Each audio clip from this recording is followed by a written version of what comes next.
So today, let's break it down using metaphors, doodles, and plain old common sense. Let's start with your brain. Inside your head, you've got billions of tiny cells called neurons. They're all connected, like a giant, messy web of Christmas lights. When you see something, like a cat, some neurons light up. Then those trigger other neurons, which trigger others, until your brain says, "Oh, that's a cat." Neural networks in AI try to do something similar, just with math instead of biology. Picture a big group of light bulbs arranged in layers. Each bulb is a neuron in the network.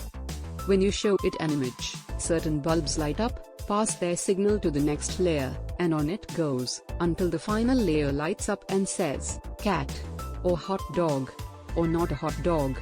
Now, that's a pretty simple explanation, but here's where it gets cooler. These bulbs, or neurons, don't start out knowing anything. They don't know what a cat is. You have to train them. Think of it like teaching a toddler.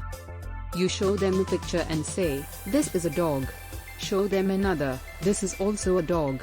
Then a few more, "Nope, that's a cat. That's a toaster. That's a squirrel wearing a hat." And over time, the toddler, just like the neural network, starts to notice patterns. Big nose? Floppy ears. Tail wagging? Probably a dog.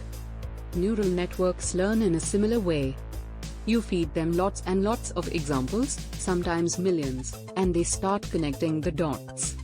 Not by understanding what a dog is, but by learning patterns in the data.